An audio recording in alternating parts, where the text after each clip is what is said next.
Madeira, Manchester, Madrid, Turin, and Manchester again. Aguero!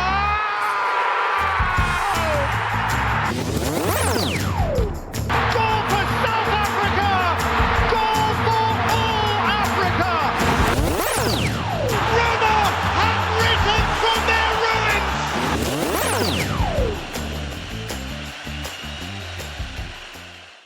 Welcome back to the Canadian, what am I saying again? I always say that, you know, this is the past episode, I've always said Canadian Soccer Recap because we do the Canadian Soccer Recap segment now, but welcome back to the On Yellow Football Podcast. I have to get this right, Zach, or else you're going to be doing the intros from now on. Well, that'd be a change, and then you'd have to say the exit? Then I would have to say the exit, exactly. But, you know, it's the On Yellow Podcast. It's episode 27. 27 episodes we've done on this. I mean, I think we've done probably more technically, but... No, I think 27 is the amount we've done, maybe not the amount that's been posted. Yeah, it's the amount that's done, it's not the amount to be posted, yeah, because we have a lot of, like, episode 16, really 17 kind of things going on in the on the YouTube especially, due to technical troubles, due to just not editing them. But we are in episode 27 now. And, you know, I was thinking of a name for this one, and I'm thinking it is going to be New Gaffers, due to the fact that there's a lot of new gaffers around all the top 5 leagues, which we'll discuss later. Maybe not necessarily guys that have moved yet. Yes. But rumors. Very close to being moved. So, well, with all that being said, Zach, do you want to do the Canadian Soccer Recap right now? Let's get into it. All right. Welcome to the Canadian Soccer Recap. Stephen Arfrifra, take a bow. The Canadian midfielder playing out of Kansas City scored a magnificent goal to drive his team to victory against Austin FC. He made it look super easy with an effortless bar-down curling shot there. This week in the CPL saw very few goals, which is something almost completely unheard of in the CPL as of late. But the crazy thing is that 3 teams, Inter Toronto, Atletico Ottawa, and Forge FC, all won their respective games by a scoreline of 1-0. Forge FC beat Super with a goal by Dan Nimick, the center back. He kind of dangled through the entire team and celebrated that goal by breaking a sledgehammer. Atletico Ottawa met Halifax, where Ottawa was able to get their second win of the season with a beautiful half-turn finish by winger Jonathan Villal. And lastly, Inter Toronto versus Pacific, Sebastian Gonzalez was able to find his first CPL goal in that game. The outliers in the CPL this week were Calgary FC, who were able to beat Vancouver FC from a scoreline of 2-0.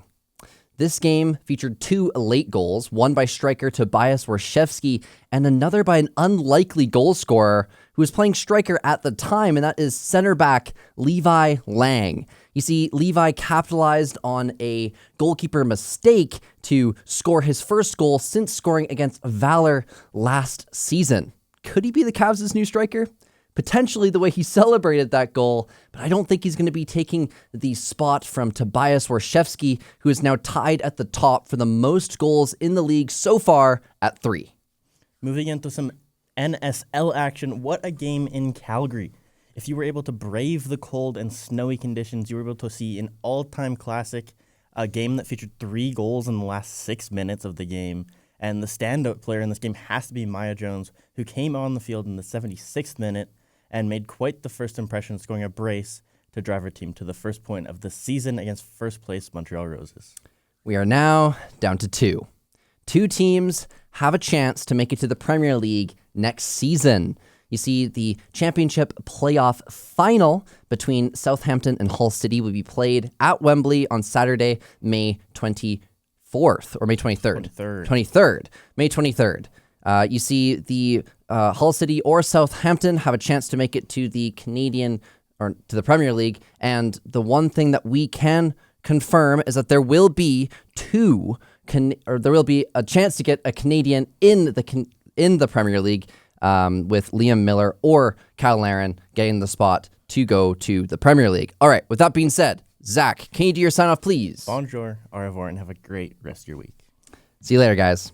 All right, so there was the recap. Kind of messed up in the last bit there, but that's okay. But he was. I was like, But he thought I was that saying they were in the Canadian. I was Canadian messing Premier up. League. Well, once I messed up the first thing of 23rd and 24th, it was probably it was just too much there. But hey, we all make mistakes. So we'll edit that down and we can probably make something out of that, or just take it out completely. That's okay. It happens. But we can move on to our episode now. Let's hope I don't mess up on my words throughout this episode, as that wouldn't be great for the listeners. All right, so we have a lot of news coming out of the Premier League as Pep Guardiola is leaving Manchester City at the end of this season and is going to be replaced by his former assistant coach, Enzo Maresca. What are your thoughts on him leaving and the move to appoint Enzo Maresca as manager? Well, I mean, I think it's a year before he was expected to leave. I think he was expected to leave after next season. And supposedly the players had been told like less than a week before that he was staying. And then now this news broke and he kind of had an emergency team call and kind of apologized for how the news came out. And then he confirmed he would be leaving. Well, he wanted to keep it private, right? Like, it's obviously kind of a big deal. He's Yeah. been there for so long. They've won so many trophies with Pep and kind of changed the entire history of that football club, and the way that his tenure there is ending is not on his terms necessarily. I mean, sure, his terms, he decided he wanted to leave, but he didn't decide when that news was coming out. He didn't necessarily want, Fabrizio Romano to kind of drop that bombshell right before the end of the season, and technically City could still win the league if everything goes in their favor. Exactly. But now with Pep leaving, that gives there's another thing on their mind, I think, and kind of puts this season to bed. Yeah, I think it's something that Pep wanted to keep it private until the end of the season, just because he didn't want to like you said, put this bombshell in to the minds of Man City fans and players. Because obviously they have 2 games left. One game I think today, and then one game on the weekend. They have 2 games in the season, and they need to win those games because Arsenal has won against Burnley last weekend, 1-0. So, Some interesting things happened in that game too. some interesting things happened in that game. Havertz scored. VAR. VAR did not give him a red card when they very well should have.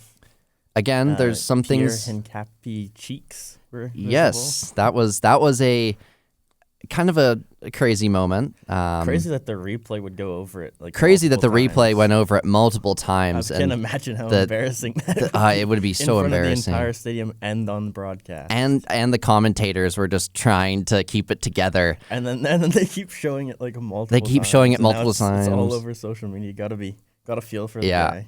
Well, yeah, you'll win the league and you'll have that moment. But I don't think he really cares if they win the league. Now, it's something like I think keeping it secret would have been the best option. But now in today's world of social media and Fabrizio Romano and all of these guys kind of because of the inside men that they have, getting this information and they get it out very quickly. Like, for example, transfer information. So we don't have the deadline day fanatics as we used to, where people were outside of the stadium waiting for the Sky Sports reporter to report that that player was coming to their club.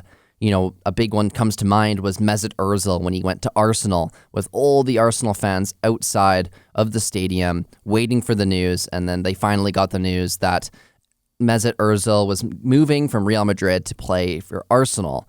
Now, all those moments are gone, and you have Fabrizio Romano and David Ornstein and these other guys, putting this leaked information out through the inside men that they have of transfer news, of this guy's in internal talks already, this guy's talking, and he wants to be this person. But I think Pep Guardiola did a good job. He knew that information was out, and he wanted to drop it as quickly as possible so it wasn't lingering, and he did. And he said that the manager, basically, he hinted before Enzo's appointment, Wow. literally a couple hours later, he Did he get hinted. appointed yet? He did, yes. I didn't think it was confirmed yet. It had the "here we go" from Fabrizio Romano.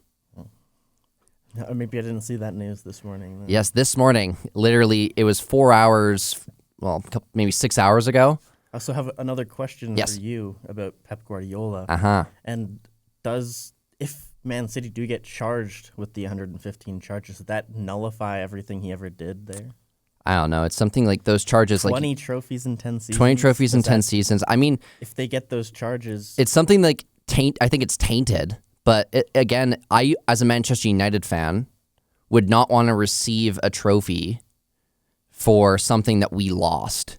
I don't feel like we deserve that, right? So, for example, I think we would technically receive the trophy if they did that and they, reallocated the trophies. We would receive the trophy for that 2010 Aguero moment. You're taking the Aguero moment completely out. is it that far back? Yeah, I'm pretty Oh, yeah, sure. it's 2009 to 2018. Yeah. That was before Pep was even there, though. Really, Yeah, I think exactly. So, So, Pep got there in 2016.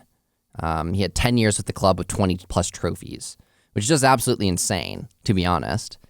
Plus a treble. And I mean, as a Manchester United fan, I honestly don't like Pep, but I can admire how good of a manager he is to bring up that squad from really nothing, from nobodies, to bringing up a very powerful squad through many years.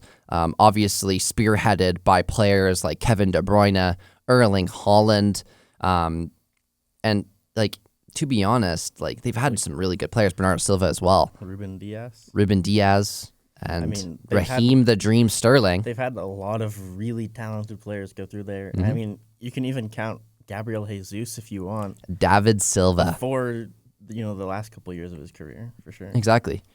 So, I think I don't think it's going to be tainted. I mean, it would be tainted with the charges, but I don't think it necessarily his achievements I don't think would be, because, he's still an insanely good manager, and he was good when he was on Bayern, and he was good when he was on I mean, Barca. he's only got a 2-year overlap with the space of the charges, so not everything, if they do get charged, would be necessarily on him anyway. Yeah, exactly. And even if they are, it's not necessarily on the manager. And he's leaving it's more as so on the higher exactly. ups of the team. And he's leaving as one of the best managers of all time and one of the best managers in the Prem of all time. Does he go anywhere else? Does he retire? I don't know. It Does could he be a Klopp become- situation, Does he maybe. become a director of football operations or whatever? I don't know. Jurgen Klopp's It doing? doesn't seem. I think he won't go to any other place. Because if he goes to somewhere else, it would be it could, depending on how the results are, tainting on how good of a manager he is, right? And I think that you're leaving on a high note. You're leaving with a very good team. You're leaving with we don't know about the league right now, but with the FA Cup and with the Carabao Cup, so you've won 2 trophies this season at least. You're leaving with something really good, and I think it was his time to go. It was after 10 seasons, right? And I think they just wanted something new. And Pep Guardiola said in a press conference that Enzo Maresca was the next guy in line. Now, Supposedly, according to betting odds, yes, his most likely next team would be the English national team. Supposedly. I mean, potentially, but again, I mean, the national team would make sense, because maybe not a league team, because I just think that he's not Spain, maybe. Brazil, I don't know. Yeah. Kind of hinges on how teams do at the World Cup, I guess. Yeah. But, he's replaced by Maresca. Pep Guardiola said in a press conference that Maresca was the guy to replace him. Obviously, Maresca was his assistant coach after Arteta. And, we know how good Arteta is, being kind of the second-hand man to Pep Guardiola, and now learning from Pep Guardiola and becoming the manager that he is today. Now Maresca could be that guy. I mean, they use very similar systems, so it's not think- necessarily going to be that much of a change. I think Maresca, he's a good manager. They're both I bald, think too. He got So- let go kind of prematurely by Chelsea. Way prematurely.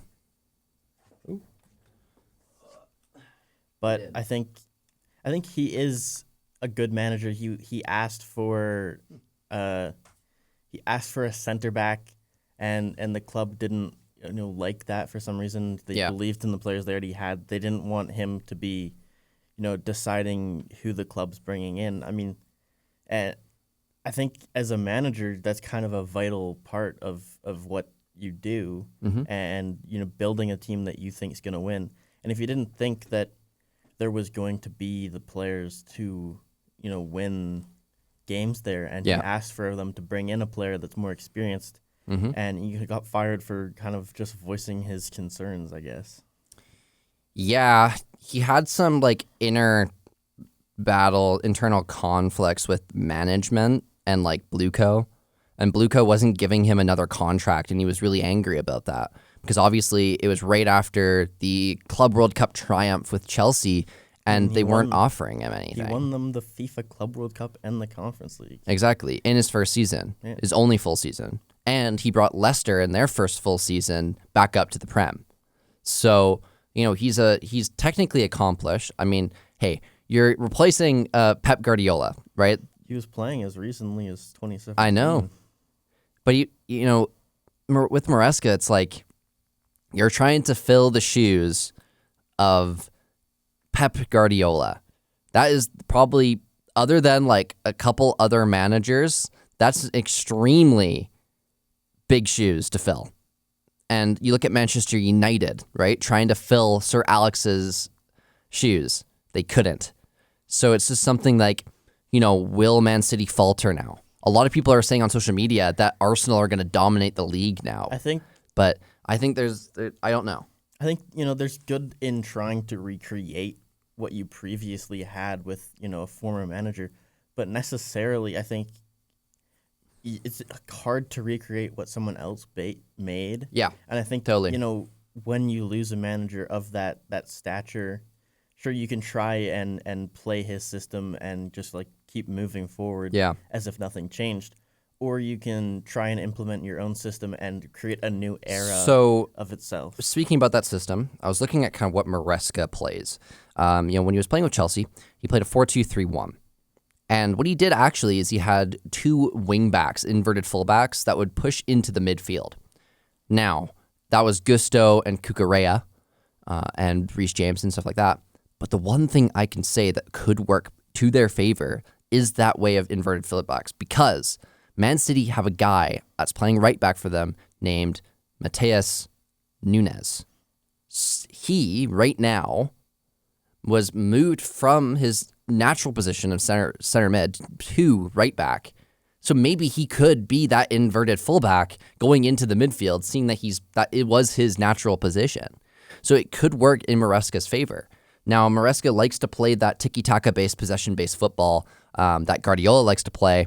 So it's not going to be that much of a change. It's just a change in manager, a change in some kind of player roles, but not necessarily a change in the full system as a whole. I mean, in the FA Cup final, Pep played a 4-4-2. Yes, but... And then in their game against Palace, they played a 4-1-3-2. Yes. So, it'll be a different, formation for sure. But I think the way that both Pep and Maresca, kind of tell players how to play those roles, how they want their players to necessarily, what areas of the pitch to take up, where to press and such things like that. I think they're similar in those kind of ways. Yeah. But they're very tactically smart. Very. I think that is kind of the game of that part of Europe. So Spain and Italy, it's very tactics based. It's hugely tactics based. And these two managers have an eye for those tactic based football play.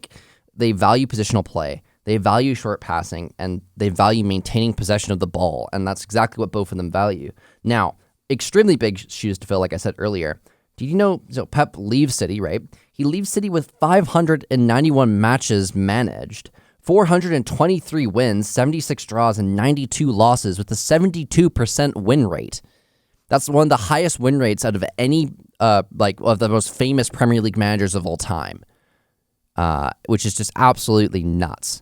So, you're trying to fill the shoes of Pep. I think the thing that Man City fans have to realize is that Maresca might not be the same as a Pep, and that their form might not be the same without Pep, and that you can't compare him to Pep.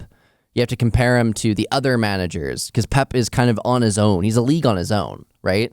He is their best manager of all time. So you have to really realize that you're not going to really replace him with like the best manager of all time. It's just, I mean, they could, but And he's been incredibly fantastic everywhere he's ever yes, coached. exactly. He's never had. This is technically the lowest win rate of Yeah, anywhere he's ever coached, I know.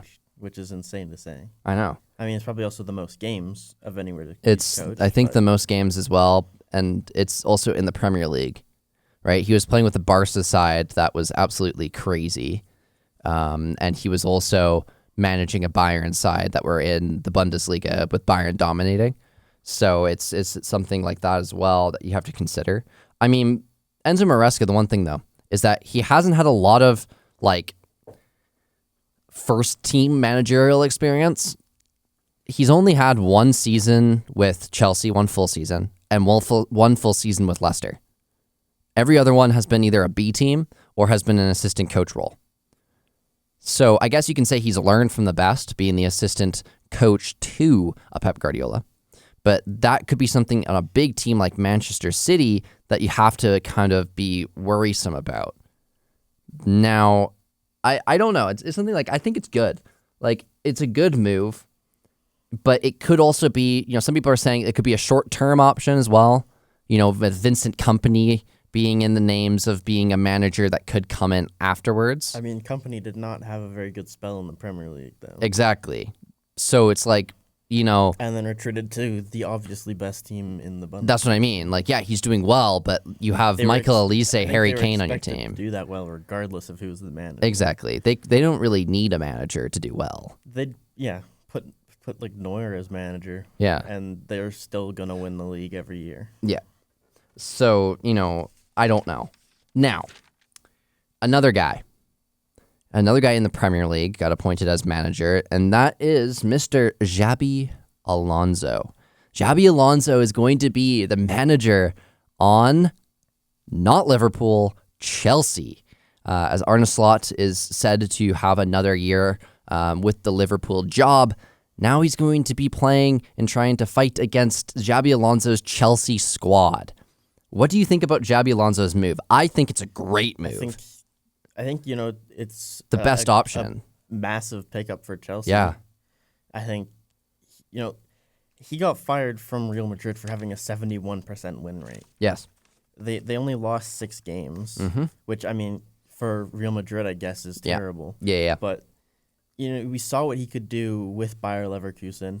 Invincible he season. Turned that team from I guess a top 4 finisher, typically top 5, and made them into the best team in the league without really spending that Yeah, much money. they got Europa League the season that he came in, and then with that season he went invincible to win the league, and to of course beat Bayern Munich in the Bundesliga, which is something that hadn't happened in years. Yeah, he's obviously a fantastic manager.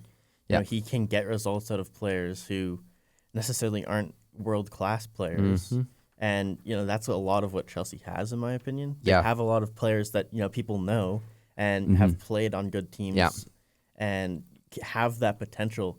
And I think with the right manager, they can kind of exceed, what they did this season and the season before. I think they made such a mistake sacking Enzo Maresca. I think it was far too early. It was way too early. He was still getting good results for them. And They were literally they were top in- 5. yeah, they were competing for the Champions League. And earlier now this they're season. 10th. And he asked for a center back, got fired, and then they kind of Well, yeah, tumbled down. he asked for a center back because of one of his other center backs getting injured. Then he also asked their for a new center-backs contract. Have been terrible all season. They're also really young. Every player on that team, they have zero experience in that team at all. Exactly. Well, I think Wesley Fofana is the most experienced center back on that team. Yeah. And I think also he managed Real Madrid, and he also, as a player, he played in the Prem, he won Champions Leagues. Like, he has a pretty big CV.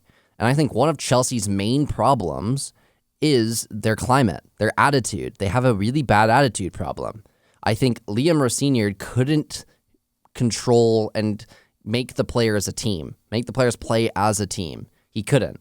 I don't think he wasn't that type of manager, right? Xabi Alonso has the aura of being one of the best midfielders of his generation. He has that aura, and he also has the aura as he hasn't even managed that much teams, but he has a pretty big CV, being invincible. Like, he has a very good team. And I think Chelsea got a really good manager. Like, the other managers that they were linked with were Marco Silva and Adroni Iraola from Aston Villa. I mean, both of those guys are proven managers, and they're decent. Iraola's turned Bournemouth into Iraola, yeah. a great team. Exactly, and I mean, probably Marco getting Silva has done with Fulham pretty well. either Champions League potentially. I mean, if Villa, I think, finish 5th, then there's a pretty high chance that Bournemouth get Champions League, finishing 6th. They're at least, I think, guaranteed Europe at this point. Exactly. So, I think, and also he plays like a 4-2-3-1 formation, which is a stock standard formation. The one thing I do like about Xabi Alonso is that he's versatile. He can change his formations, and he's just for Chelsea's situation, you have to create a winning mentality. To create that winning mentality, let's get a nice young manager to put in there who knows the game right now, who isn't old. He understands the game right now, who understands what it takes to win Champions Leagues, to win leagues, to play or to manage your team, and to kind of change that climate. He plays that quick, fast-paced football that is really, really fun to watch. I think it's probably where football's moving to now. We're moving away from that park-a-bus style possession-based football, and there's a couple teams that are using it and being successful, like Arsenal with that. But I think we're moving to a more fluid, fast-paced, counter-attacking football, which I think with a team with extremely young players is extremely valuable. If you look at their front, right?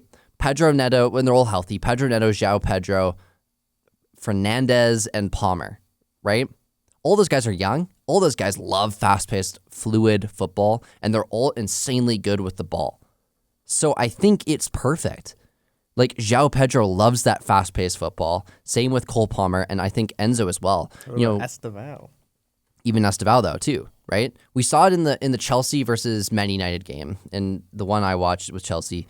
It wasn't a great game for Chelsea, but the one thing that they valued and they did really well was a quick counter-attacking game, overloading defenses with their 4 really strong forwards.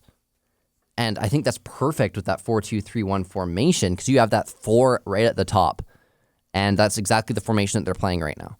I think it's a great signing. Like, I think that they really lucked out there because obviously Liverpool was linked with Xabi Alonso, but Arne Slot says he's going to stay. And I think it's really good. I don't know if they're going to switch their formation because the 4-2-3-1 formation he used in Real Madrid, but he used a 3-4-3 on Bayer Leverkusen. So again, showing his versatility there. I mean, we'll be able to see today. Yeah. They play Spurs later. I don't know exactly what they would do. I don't know if they're doing a right wing back, left wing back kind of situation, but yet you don't have Grimaldo and you don't have Frimpong on your team, right? You have Gusto and Cucurella, which, I mean, to be honest, are used to playing that wing back positions. Cucurella was playing supposedly like wing against Liverpool in the league. Exactly. They had him lined up as like left wing. Exactly. So I think it's perfect for them. And it's something that's like, I think Xabi Alonso is like, you can go away from the tactics, right? Winning mentality, to take away from this, winning mentality, wanting to win games, knows how to win, changes the climate. I think they're going to have to do a little bit of summer cleaning on their team just because they have a lot of dead weight, in my opinion. I mean, they have a lot of players that are not Chelsea caliber and really need to just like leave the club. I think a lot of Chelsea fans would agree. I think there's a lot of players that just aren't at the caliber, and that Xabi Alonso is going to have to spend some money, but spend some money on some like key signings. I think the thing about Chelsea in the last Chelsea couple of just got, like, a years, spray and pray method. yeah, now. they just go on a spending spree I mean, on random talent, and then one or this two of them summer- is really good. They spent $22 million for Dario Osego, Yeah, who I'm not sure if he's even on Chelsea right now. I- Maybe he got loaned out or something. I I have have no clue. Liam Delap for 35. who has million. 1 goal right now this season. Mamadou Sarr for 14 from Strasbourg. They paid 64 for João Pedro, which is The best sign that the they've had. one that really panned out. 15 goals this season in the Prem. 10 million for Kendry Paez from. They just get a bunch of Southampton. random young talent. They spent 65 million on Jimmy Bino Gittins. I know, which is a crazy amount of money for that. 43 million on Jarell Hato from Ajax. Who they've used as their starting center back for a while now. Garnacho for 45. We lucked out on that one, Man United. and then they brought in East Samuel Smith from Strasbourg for an undisclosed fee, but probably not very much anyway. But again, they're spending cash on random young talent. Their team is so young, right? And then they just like loan all these players out, Yeah, and then they never end up really playing for the team anyway. yeah. And they wanted a striker. They needed a striker, and they signed Liam Delap. They sold Christopher Nkunku, Yeah, Tani Chukwuemeka. yeah. They sold Leslie Igoachukwu, Armando Broja. But you see, like, they sold Kiernan Dewsbury Hall, which is a player I think they Yeah. probably would have wanted to keep. But there's a couple of those players as well. Like, they're just a bunch of young talent or talent that just kind of they've signed in previous seasons during their spending spree in the summer that either get one game of game time or sit on the bench or sit in the reserves, and it's just a waste of money. Their team really needs some star players. They have star players on their team with Palmer, Fernandez, but again, I think their team really needs a facelift, including I think Sanchez, their goalkeeper, is good. I just think center backs need work on that, right? And the midfield as well. You have like one midfielder.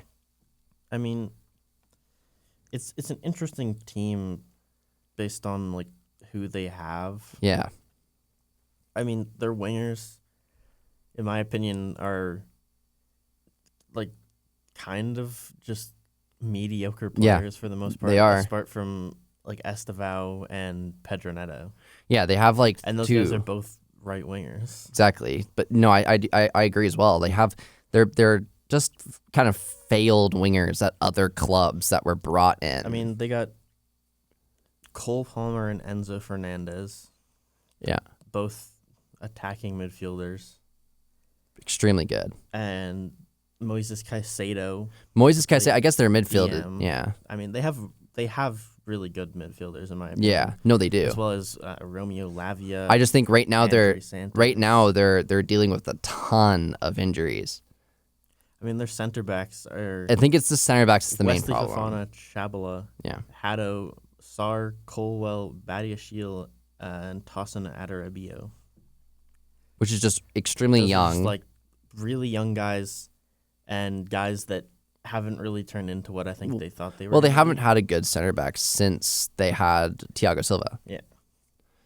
I mean, and Rudiger as I well. think technically the best center back they have is 21-year-old Jarell Hato, who's been playing left back recently. Yeah, because Kukurea has been injured. Like they've been fighting injuries, but again, they don't really have anyone other than their starting 11. As Like well as 4 goalies on their roster, yeah, which is crazy. but they had like so much players that they've sold a ton. But you look at like the whole roster, and it's like, whoa, that's a ton of players. But you look at like the injury list, and it's like almost all of them are Crazy injured. that, Another manager that I don't think it's been completely confirmed. It did get a here we go, but I've not seen a complete confirmation. Is Jose Mourinho to Real Madrid? What are your thoughts on this one? I think it's the complete opposite from the Xabi Alonso move to Chelsea. I think it's a backwards move. Yes, I think they're same. just looking at a manager that's won something in his career, and won something meaningful, won a Champions League, and they see that as still necessarily being an elite manager when he's bounced from team to team to team to team to team recently and Yes. has not really stuck around anywhere. No. Also, Real Madrid, right? They're dealing with a ton of internal conflicts in their team. A ton. They've had a trophyless season. They have internal conflicts between the players, between the management, between everyone, and between the fans. And they're kind of on a downward spiral at the moment. Enter Jose Mourinho. Jose Mourinho left Real Madrid in 2013 because of internal conflicts with some of the players, and especially the big name players like Cristiano Ronaldo and Iker Casillas. He left the club, and they left on what they called mutual terms, even though really it was get out of our club. I mean, he's been Then he went to Manchester United. Chelsea first. Went to Chelsea, but then he also went to Manchester United later. And he left Manchester United. He got sacked due to internal conflicts with the players, the media, and other stuff like that. External conflicts with the media, internal conflicts with Man United players and management, and also because their form wasn't great. So what shows me that is that obviously he is the phenomenal one for a reason, but he also has a track record of these internal conflicts, and he's going to a team that has internal conflicts right now. So for me, it's like, would he do well, bring up the players, bring the Real Madrid players down below the manager because he is that guy, or will he add fuel to the fire? If you look at the players they have and the personalities they have, I mean, Mourinho makes perfect sense. Yeah. The personality that he is Exactly. as well, and what he thinks of himself, and the way he talks to the media and things. Yes. I think it could potentially make, this weird dynamic where, even the coach is also, in the media the same kind of way, reacting. He's been on so many teams, and recently he hasn't really had that good of results even. Yes. I mean, he was averaging 1.8 points with Tottenham, 1.7 with Roma. Got sacked after, I think, a single season at Fenerbahce. Yep, and then he's been with Benfica. And now he went back to Benfica. But, I mean, he's just been on so many teams in his career. And, in terms of management. For me, when is the Mourinho style of play, the park the bus style of play, when is it, out of fashion? Because I think it is out of fashion right now. I think his style of play is out of fashion. Also think his style of play does not benefit Real Madrid at all. The two longest tenures Yes. that he has ever had was 3 years at Chelsea. And then Porto. And then 3 years at Real Madrid. He Really? only spent 2 seasons at Porto. Oh, 2 seasons at Porto with the Champions League. So he spent 1 season with this, I don't even know where that team's from. Probably Brazil or something. 2 seasons Porto, 3 seasons Chelsea, 2 seasons Inter, 3 seasons Real Madrid, 2 seasons Chelsea, 2 seasons United, 2 seasons Tottenham, technically 2 seasons at Roma, 1 season at Fenerbahce, and now technically 1 season at Benfica. So he's never really been a long tenured manager anywhere. So it's something like Real Madrid are just trying to play their cards to see if he's going to be that manager, but also they're planning it to be a short-term option so that they can get someone in the future. I think sacking Xabi Alonso was another really bad thing. Xabi Alonso got sacked because of his internal conflicts with some of the players, right? If Mourinho is that type of a guy, maybe he does bring up the players and make them feel in a great environment, bring up the climate in the club, show people that, because he's that guy, maintains that type of decorum and that type of just way, then, maybe that goes and translates to the players and he gets the players back to winning ways. I mean, Benfica did technically go invincible Yes. in the Liga Portugal season, but Yeah. they still only finished third because they drew 11 times. Yeah. And you're going into, Madrid's side. again, Mourinho left Madrid because of a trophyless season. He's now joining Real Madrid with a trophyless season, and Real Madrid has that trophyless season, and Barcelona is at the peak of its powers. Mourinho left Barcelona when they were at the peak of their powers. Now, Barcelona's back to winning ways and back to winning leagues comfortably. They couldn't get the 100 points, though. They lost against Deportivo Alaves 1-0. But they're still, the best team in that league. They're really good, right? Obviously, I believe they won the league. Did they win the Copa del Rey? Who? Barca? Barca. I think they could have. We'll find out. Yeah, let's find out. Or no, did they lose to Atletico? The final was Real Sociedad versus Atletico. Yeah, it was Atletico Madrid. Sociedad won. Sociedad won. Oh, yeah. On Okay. Pens. All right. But still, Barcelona have had a successful season in their boat. Barcelona has not lost a game at home this season. Yeah, and the last game they lost was 19-0. the last game they lost was against Girona away from home from a late goal, and that was in February. The only points they dropped all season were away from home, which is insane. Yeah, I know. They've really made their Temporary ground. Yeah, because the Camp Nou will be next season, right? So, yeah, it's crazy. But, Mourinho's now coming into a squad that's having internal struggles, losing games, trophyless season, and now, he might be adding fuel to the fire. He's back again. He has trouble when the team is losing and people start, they start questioning his ability. That's when kind of the fuel is created to start that fire, because he's not great when media are questioning him. He demands respect, as he put it in a press conference when he was on Manchester United. And, after a trophyless season, people are going to be still questioning Mourinho coming back. You left Real Madrid on mutual terms. Now you're coming back to the squad, not really an accomplished man, kind of just a journeyman, going to a bunch of different squads, playing similar styles of play that hasn't really worked out.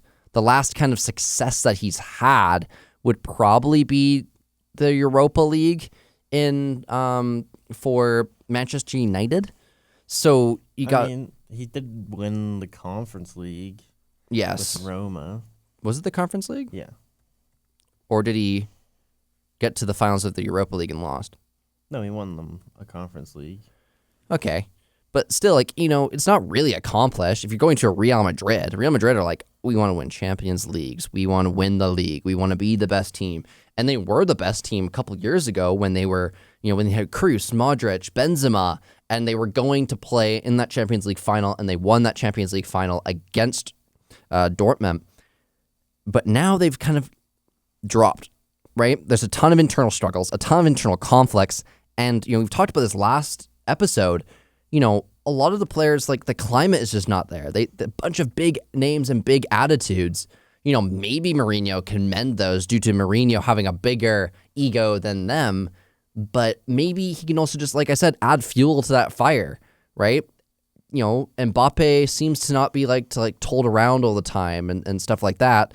And now Mourinho's coming in, being that guy, right? It could be another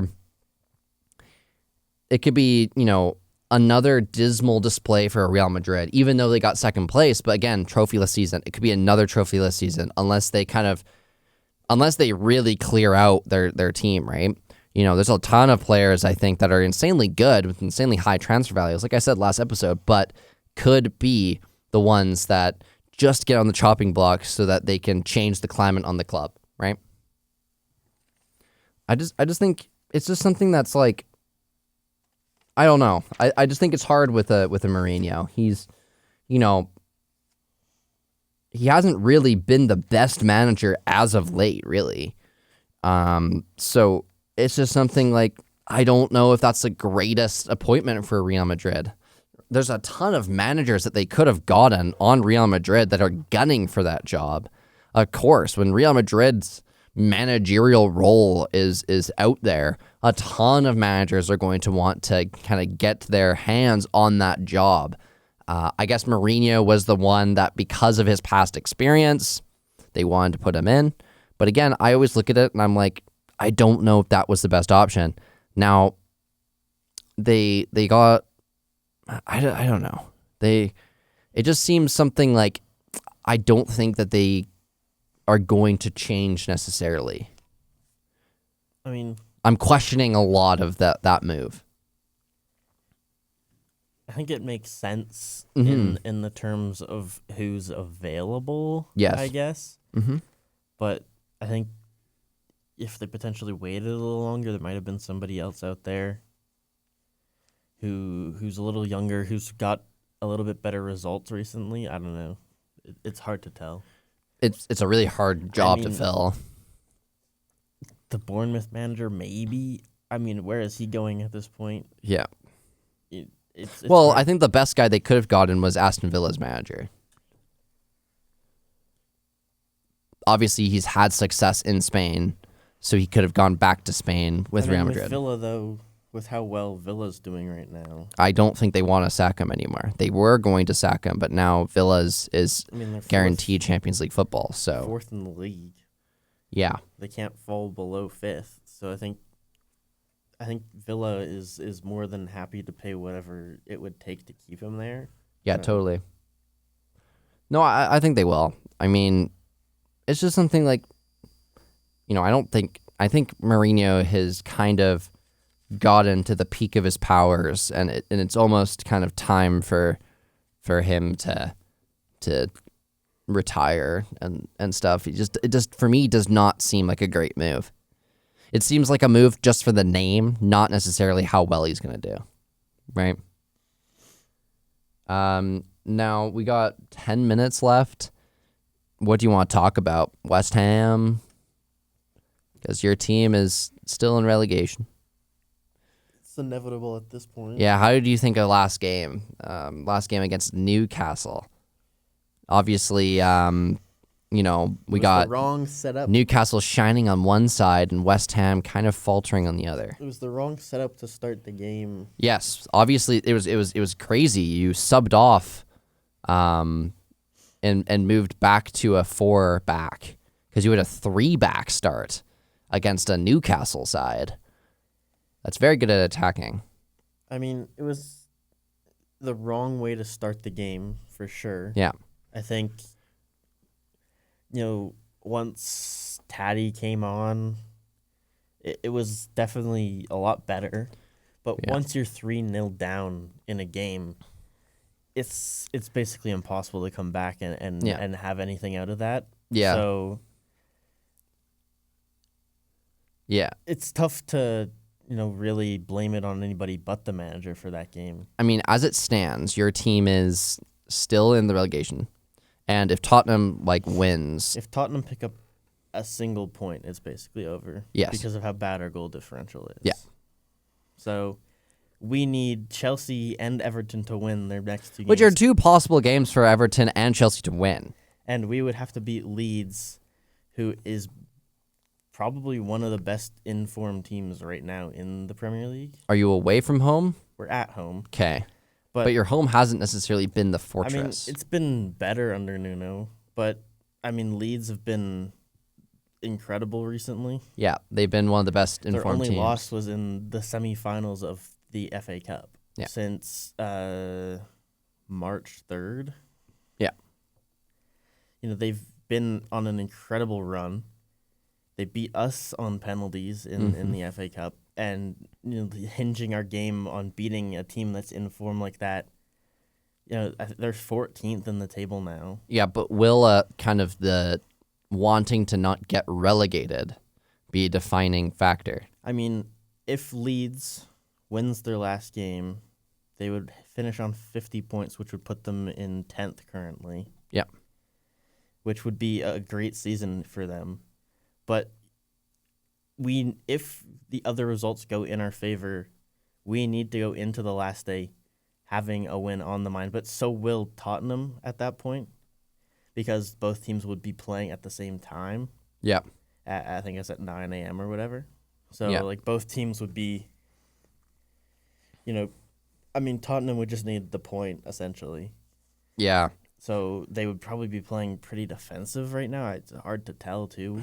Well, their team, it can get ties very easily. So it's one of those, you just kind of hope that each team locks in and wins their games. But, I think it's really hard now to think that Tottenham is going to get relegated. They've kind of had a burst in better form as of late. And it's something I think is just a big scare for that team. I think it's inevitable that West Ham go down. But like you said at the end of last episode, I don't think it is the worst case scenario for your team. You lose a lot of that dead weight that you've accumulated over the years, and you can focus on bringing in younger talent and other talent to drive your team back up in the first season, right? I mean, it was also if people had assumed that Nuno might be back, that West Ham would want to keep him around. But I think now it's a little bit shifted that if we do end up going down, and, if the results don't go perfectly in our favor, he's not expected to return. I don't know who we would bring in then for the championship. I mean, I've seen Scott Parker linked. Sean Dyche. Yeah. I mean, Scott Parker is a fantastic, manager in the championship. Yeah. But he's never found any sort of success in the Premier League. He brought Burnley up last season and then got fired midway through the year. And then was he the Wolves guy? No, I don't think so. I don't think he's currently got a job. I mean, maybe Scott Parker's still there, but I'm pretty sure they decided. Yeah, no, he's a free agent right now. But like last season with Burnley, I think he put up 100 points or something, and won the league or came in second or whatever it was. 2 seasons ago. Well, Wait, are they in the league this year? yes, Oh yeah, they are. Never mind. they're second last. Oh yeah, I forgot. It's I'm blanking. I'm like, I thought it was Ipswich in. No, yeah, no, it was like around 100 points, which is the usual for the two teams that get promoted. And it was obviously a good season for Burnley. Yeah, I just don't know if we'd want, a manager from a yo-yo club necessarily. yeah, Surely he did play here during his playing career. I just don't know who else would be available that could get the results that we need. It's tough to tell right now. Sean Dyche is kind of just in there. I mean, maybe you give Mark Noble a chance. That could. I mean, it could work. I just think that he hasn't really managed anywhere before, and then jumping straight into, first team management would be a big shakeup because I'm pretty sure currently he kind of has the role of transitioning academy players into the first team. Yeah, he had the role of Davies? No, not Davies. What am I trying to say? I don't know. Johnny Evans. He had the role of Johnny Evans before Johnny Evans became one of the assistant coaches to Michael Carrick, which is player development, like helping players get through the ranks or whatever. So, I mean, maybe. Potentially. I mean, I think if Nuno stays, that's your best bet, right? I think that's what I think. But also, if you think about it, give him the time to bring in players that he thinks would fit. If he his brings in system. players to think in, your team one season in the championship can be back up going mid-table in the Prem the season after. So, I mean, our current, the managers we've had recently have been poor. I mean, even the season we won the Conference League, David Moyes was only still getting 1.1 points per game. Yeah. Totally. And then the season after, 1.4. Yeah. Lopetegui got 1.2. Graham Potter, 1.1 and 0.6. And now Nuno is at 1. It's just been a rough couple of years for your team. Your team was battling for Champions League football. Well, I mean, obviously they didn't make it. They got Conference League or Europa League most of the time, but you're battling for top side of the table. That you didn't have to scroll all the way down to see your team. When we came back up in the 2012-13 season, we finished 10th. Yeah. On 46 points. 15-16, we got 7th. And then 21-22 6th, and 7th in 2021-22. Yeah, so like, you've already had a chance to you've already been in the championship before. It's nothing new to your team. It's just And it's crazy to say that West Ham's points this season, 36, and the way they've played this season would have been firmly safe last year. yes. Last year's relegation teams were awful. Yep. And it's just the way that the season's panned out that, for the most part, the promoted teams did pretty well. Most time, yeah, other Apart than from Burnley, Burnley. both of them finished firmly mid-table this season, and it's not something we see often. And of course, it happens in the season where West Ham Yeah. have to be. Well, one of the Sunderland is worst doing teams. insanely well for being a team that got promoted through the championship playoffs, and Leeds is playing very well right now with a kind of resurgence of form. I mean, Sunderland could finish as high as 7th. They can, yeah, no, They could get Europa League I know, next year. and that's perfect for that team. And they're a very good team. I think Granit Xhaka was kind of the spearhead of that. I mean, hasn't he been injured for? No, he was playing against Manchester United a couple of weeks ago, 2 weeks ago. I stopped hearing his name in people talking about games. I guess. Yeah. Well, he's going to go to the World Cup to play against Canada. I mean, Enzo Lefebvre has been good for them. I think what they did in the market was smart. They brought in players who have played top division football for a long time, not players that have experienced relegation before. Yeah. Because once you get used to losing, it's hard to get out of that, I think, too. Yeah. All right, I'm going to end the episode here. Well, we've talked about a lot. There's a lot of new managers around the leagues.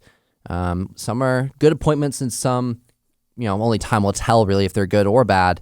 And we've talked about West Ham, who could possibly be relegated this season. There's still a chance they stay up, but I think miracles have to be made there, and I don't think your team has that in them. All right, Zach, can you do your sign-off, please? Bonjour, au revoir, and have a great rest of your week. See you later, guys.